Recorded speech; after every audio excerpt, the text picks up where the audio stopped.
आज हम सुनाने जा रहे हैं एक अद्वितीय कहानी जिससे आपको मनोरंजन के साथ साथ कुछ सीखने को भी मिलेगा। बहुत बरसों पहले भारतवर्ष में एक समृद्ध राज्य हुआ करता था। उस राज्य में एक शक्तिशाली और पराक्रमी राजा रहते थे। उनकी रानी अपूर्व रूपवती थीं। उनकी केश राशि इतनी लंबी और सुंदर थी कि उसकी मिसाल कहीं और नहीं मिलती थी। हालांकि इस वैभवशाली जीवन के बीच राजा के हृदय में एक गहरा दुख था। उनके कोई संतान नहीं थी। एक दिन राजा ने अपना यह दुख रानी के सामने प्रकट किया। इस पर रानी ने राजा को दूसरी शादी करने का सुझाव दिया ताकि राज्य को वारिस मिल सके, परंतु राजा ने रानी की यह बात मानने से इनकार कर दिया। इसके बजाय उन्होंने प्रजा को दान दक्षिणा देना जारी रखा, इस आशा में कि ईश्वर उन्हें एक पुत्र या पुत्री का आशीर्वाद देंगे। कुछ समय बीत गया। राजा रानी से बहुत स्नेह करते थे। एक दिन रानी अपनी दासियों के साथ स्नान करने के लिए एक दूरस्थ नदी के किनारे गईं। वह नदी मनमोहक थी। कमल के फूल खिले हुए थे और जंगली पक्षी तथा बत्तखें वहां खेल रही थीं। रानी को वह नदी बहुत भा गई। उन्होंने अपनी दासियों के साथ वहां जल क्रीड़ा का आनंद लिया। खेलते खेलते रानी के लंबे केशों में से एक काला बाल टूटकर गिर गया। रानी अपने बालों को अत्यधिक प्रिय मानती थीं, क्योंकि उनके जैसे सुंदर और लंबे बाल संसार में विरले ही मिलते थे। उनके बालों की सुंदरता देखकर ही लोग उनकी अनुपम सुंदरता का अनुमान लगाते थे। बाल टूटने से रानी का मन खिन्न हो गया। उन्होंने टूटे हुए बाल को एक छोटे से डिब्बी में रखा और दुखी मन से उसे नदी में प्रवाहित कर दिया। फिर उदास मन से रानी महल लौट आईं। इधर वह छोटा डिब्बी जिसमें रानी का लंबा काला बाल था, नदी की धाराओं के साथ बहते हुए एक दूसरे राज्य में जा पहुंचा। उसी समय उस राज्य का राजकुमार शिकार करके लौटे समय प्यास लगने पर उसी नदी के किनारे आया हुआ था। उसकी नजर अचानक उस छोटे डिब्बी पर पड़ी। हैरान होकर राजकुमार ने सोचा, यह क्या है? ये डिब्बी नदी में कैसे बहता हुआ आ रहा है? उसने तुरंत अपने सिपाहियों को बुलाया और आदेश दिया, जाकर इस डिब्बी को ले आओ। राजकुमार के आदेश का पालन करते हुए सिपाही ने तुरंत नदी से उस छोटी सी डिब्बी को उठा लिया और राजकुमार को सौंप दिया। राजकुमार ने उत्सुकता से डिब्बी खोली और जैसे ही उसने भीतर देखा, उसकी आंखें आश्चर्य से फैल गईं।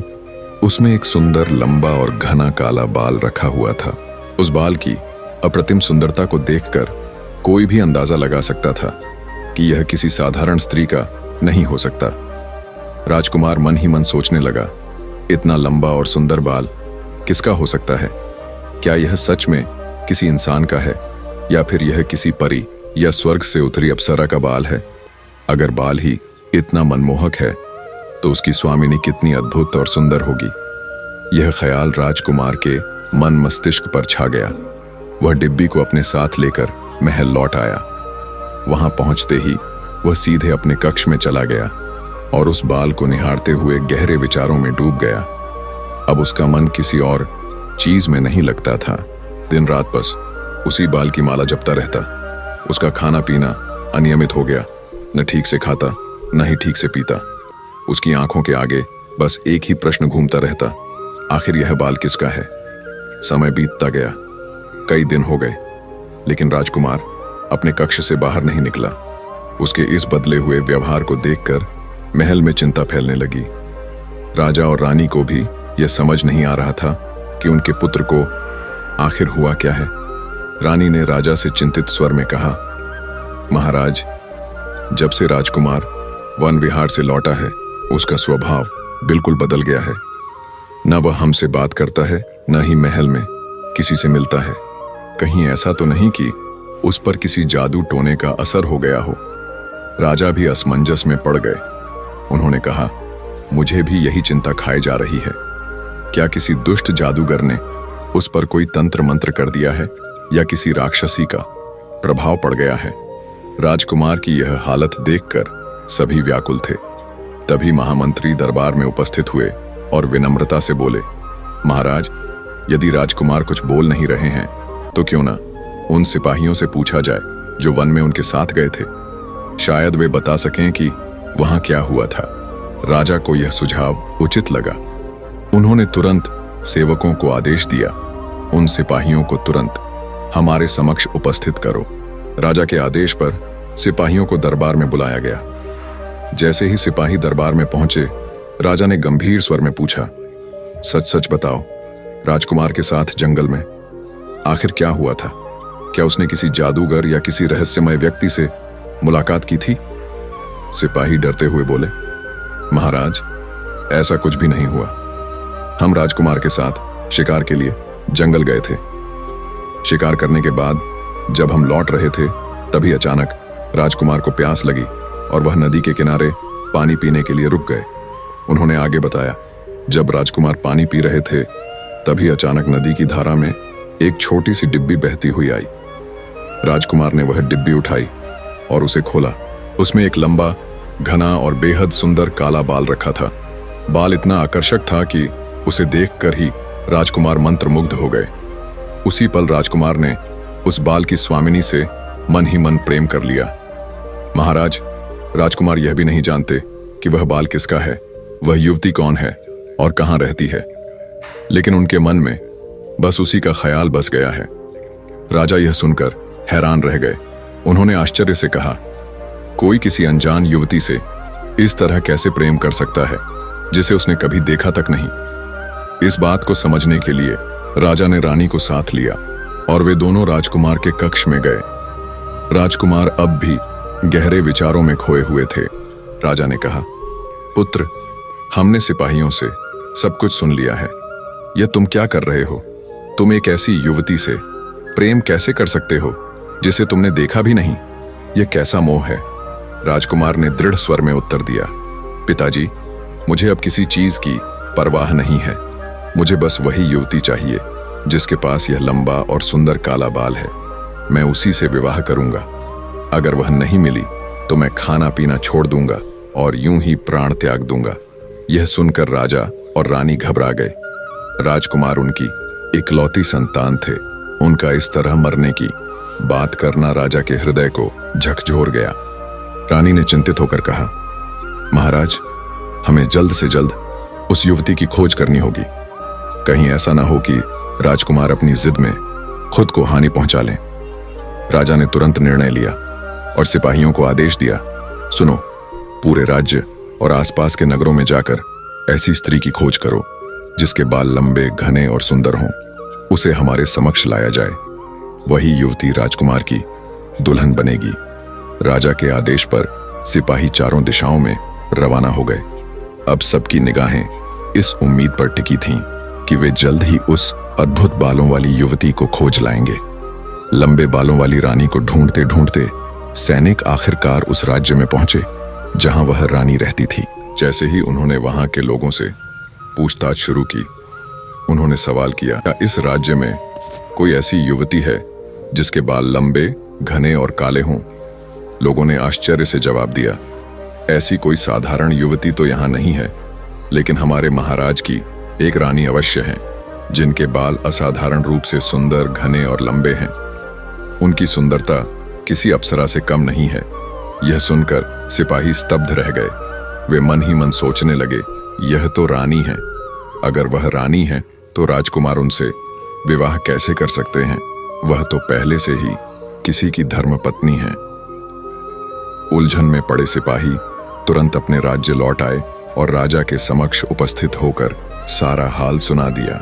राजा ने गहरी सांस लेते हुए कहा, पुत्र, जो बाल तुमने देखा था वह एक साधारण युवती का नहीं, बल्कि किसी और राज्य की रानी का था। वह पहले से ही विवाहिता है। यह तुम्हारे भाग्य में नहीं है। अब तुम्हें उस रानी को भूल जाना होगा। लेकिन यह सुनकर राजकुमार क्रोध से आग बबूला हो गया। उसने गुस्से में कहा, मुझे इस बात से कोई फर्क नहीं पड़ता कि वह किसी की राजकुमारी है या रानी। मैंने उसे अपने दिल से चाहा है और मैं उसी से विवाह करूंगा। अगर मुझे इसके लिए कुछ भी करना पड़े तो मैं पीछे नहीं हटूंगा। राजा ने कड़ी आवाज में कहा, पुत्र, यह क्या अनर्थ की बात कर रहे हो? तुम किसी को उसके पति से कैसे छीन सकते हो? यह गलत है। राजकुमार ने तीखे स्वर में उत्तर दिया, यह गलत कैसे हो सकता है? मैं उससे प्रेम करता हूं और मैंने ठान लिया है कि उसे विवाह करके ही रहूंगा। रानी यह सुनकर बेहद दुखी हो गईं। उन्होंने आंसू भरी आंखों से कहा, पुत्र, तुम हमारी इकलौती संतान हो। हमें तुमसे ऐसी आशा नहीं थी कि तुम किसी रानी के लिए अपने पिता की बातों का अपमान करोगे। लेकिन सोचो, क्या तुम्हें सच में लगता है कि वह रानी अपने पति को छोड़कर तुम्हारे पास चली आएगी? राजकुमार ने कटाक्ष करते हुए कहा, क्यों नहीं आएगी? क्या उसका पति मुझसे अधिक योग्य है? अगर वह स्वेच्छा से नहीं आएगी तो मैं उसका अपहरण करके ले आऊंगा, लेकिन विवाह करूंगा तो केवल उसी के साथ। इतना कहकर राजकुमार ने गुस्से में अपना घड़ा फोड़ा और सिपाहियों को आदेश दिया, तैयार हो जाओ, हम युद्ध के लिए प्रस्थान कर रहे हैं। सैनिक आदेश का पालन करते हुए युद्ध की तैयारी करने लगे। उधर राजा और रानी स्तब्ध खड़े थे। अपने पुत्र की ऐसी हठ धर्मिता और क्रोध देखकर वे बेहद व्यथित हो गए। उनके मन में बस एक ही सवाल था, क्या यह प्रेम है या एक खतरनाक जुनून? वो दोनों भगवान के सामने हाथ जोड़कर विनती करने लगे कि कोई चमत्कार हो जाए जो उनके पुत्र को इस अंधे प्रेम के मार्ग से वापस लौटा सके। राजकुमार अपनी सेना के साथ उस रानी को लाने के लिए प्रस्थान कर चुका था। रास्ते में एक सैनिक ने झिझकते हुए कहा, महाराज, युद्ध से पहले एक बार रानी को संदेश भेजना उचित होगा। यदि वह स्वेच्छा से विवाह के लिए राजी हो जाएं, तो रक्तपात टल सकता है। यदि वह मना कर दें, तभी युद्ध का विचार करना चाहिए। राजकुमार को यह सुझाव सही लगा। उसने वहीं रुककर एक पत्र लिखा, रानी जी, मैं मणिपुर राज्य का राजकुमार हूं। जब से आपके टूटे हुए लंबे बाल नदी में बहते हुए देखे हैं, तब से मैं आपको अपना हृदय समर्पित कर चुका हूं। मेरी चाहत है कि आप मुझसे विवाह करें। यदि आप अपनी इच्छा से मेरे साथ विवाह करने के लिए तैयार हैं, तो मैं आपको ससम्मान अपने साथ ले जाऊंगा। यदि आप इनकार करती हैं, तो मैं आपके पति को पराजित कर आपको बलपूर्वक अपने राज्य ले जाऊंगा। पत्र लिखकर राजकुमार ने अपने एक विश्वासपात्र सैनिक को सौंपते हुए कहा, छिपकर राजमहल में जाओ और यह पत्र रानी तक पहुंचाओ। सैनिक ने सिर झुकाकर आदेश मान लिया, लेकिन उसके मन में चिंता थी। राजमहल के भीतर बिना पकड़े जाना आसान नहीं था। तभी उसे एक तरकीब सूझी। उसने देखा कि एक बूढ़ी महिला रोज महल के भीतर फूल लेकर जाती थी। वह उसके पास गया और कहा, मां, मैं तुम्हें इन सुंदर फूलों के बदले सोने के सिक्के दूंगा, यदि तुम यह पत्र रानी को दे दो। बूढ़ी औरत घबरा गई और बोली, नहीं नहीं, मैं यह काम नहीं कर सकती। यह राजमहल है, इसमें खतरा है, मुझे इससे क्या लाभ? सैनिक ने सोने के सिक्के दिखाए और कहा, ये सिक्के तुम्हारे जीवन को बदल सकते हैं। तुम्हें बस यह पत्र चुपचाप रानी को देना है। लालच में आकर बूढ़ी औरत ने सहमति दे दी और पत्र लेकर राजमहल की ओर चल पड़ी। वह रोज की तरह फूल लेकर रानी के कक्ष में पहुंची। संयोग से रानी वहां अकेली थी। जैसे ही बूढ़ी औरत ने पत्र उनके हाथों में दिया, रानी ने उसे पढ़ते ही क्रोध से कांपते हुए कहा, तुम्हारी हिम्मत कैसे हुई मुझे यह पत्र देने की? क्या तुम नहीं जानती कि मैं एक राजा की धर्मपत्नी हूं? बूढ़ी औरत कांपती हुई बोली, महारानी जी, मेरी कोई गलती नहीं है। मैंने इनकार किया था, लेकिन उस सैनिक ने मुझे डराया और लालच भी दिया। मजबूरन यह पत्र देना पड़ा। रानी को उसकी बात सच लगी। फिर उन्होंने गहरी सांस लेते हुए एक पत्र लिखा, राजकुमार, तुम्हारी हठ धर्मिता देखकर मैं स्तब्ध हूं। क्या तुम्हें यह ज्ञान नहीं कि मैं एक राजा की धर्मपत्नी हूं? मैं पहले ही विवाह के पवित्र बंधन में बंध चुकी हूं। तुम मुझसे विवाह कैसे करने की सोच सकते हो? मैं तुम्हारी माता समान हूं। यदि तुम सच में सम्मानजनक पुरुष हो तो अपने राज्य लौट जाओ। यदि तुम जबरदस्ती करने का इरादा रखते हो तो जान लो कि मेरे स्वामी मेरी रक्षा के लिए उपस्थित हैं। तुम्हारा एक भी कदम अनुचित हुआ तो यहां से तुम सुरक्षित लौट नहीं पाओगे। रानी ने पत्र बूढ़ी औरत को दिया और कहा, यह पत्र उसी सैनिक को दे देना। बूढ़ी औरत ने कांपते हाथों से पत्र लिया और महल से बाहर निकली। उसने पत्र उस सैनिक को सौंप दिया, जिसने बिना पढ़े ही उसे राजकुमार को थमा दिया। जैसे ही राजकुमार ने पत्र पढ़ा, उसका चेहरा लाल हो गया। उसकी आंखों में गुस्सा और अपमान की आग जल उठी। राजकुमार ने क्रोधित होकर कहा, अब मैं और अधिक विलंब नहीं करूंगा। युद्ध होगा और उस रानी को मैं हर हाल में अपने साथ लेकर जाऊंगा। रानी ने जैसे ही अपने पति को राजकुमार की योजनाओं के बारे में बताया, राजा क्रोध से जल उठा। उसकी आंखों में आग थी। उस राजकुमार की इतनी हिम्मत कि वह मेरी पत्नी का अपहरण करने की सोच रहा है। राजा गरजते हुए बोले। उन्होंने तुरंत सेनापति को आदेश दिया, सेना को युद्ध के लिए तैयार करो। राजमहल के प्रांगण में शंखनाद गूंज उठा। सैनिक हथियारों से लैस होकर युद्ध भूमि की ओर बढ़ने लगे। उधर राजकुमार भी अपनी विशाल सेना के साथ युद्ध के लिए तैयार था। दोनों सेनाएं आमने सामने थीं। राजा और राजकुमार ने अपनी तलवारें खींच लीं।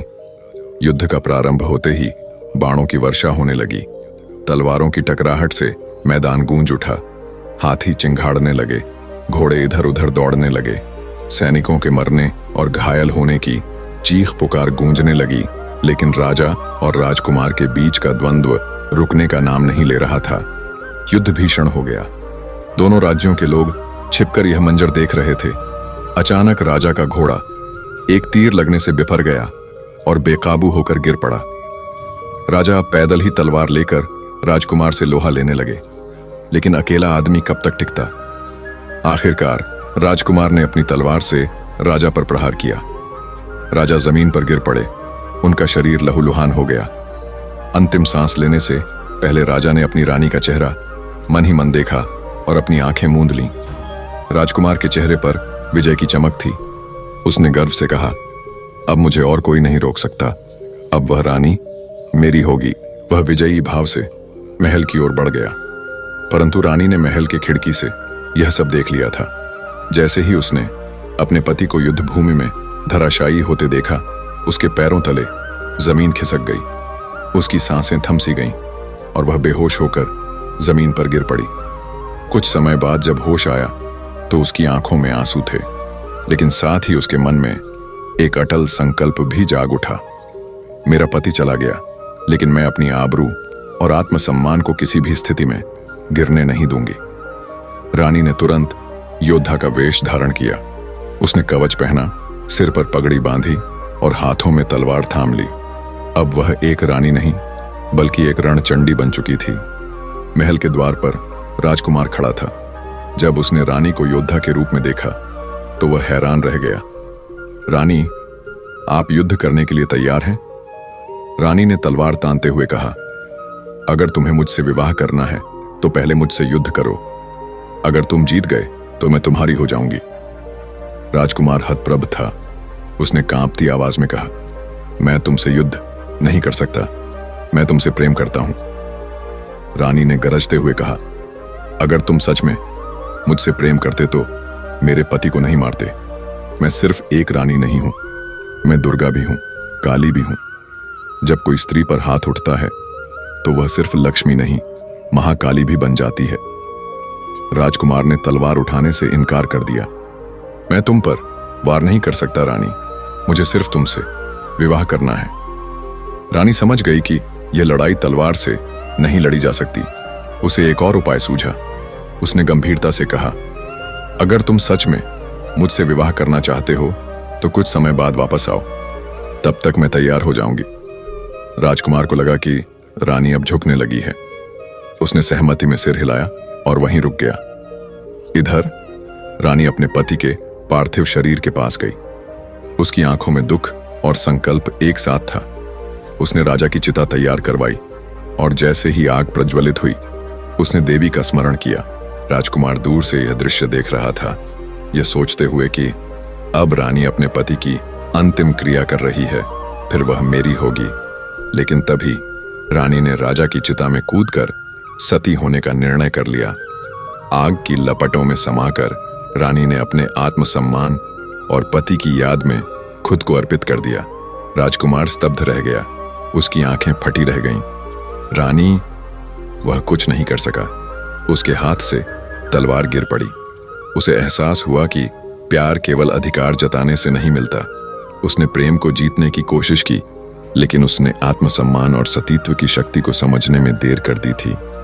आग की लपटों में समाई रानी ने अपने स्वाभिमान की लौ को हमेशा के लिए अमर कर दिया।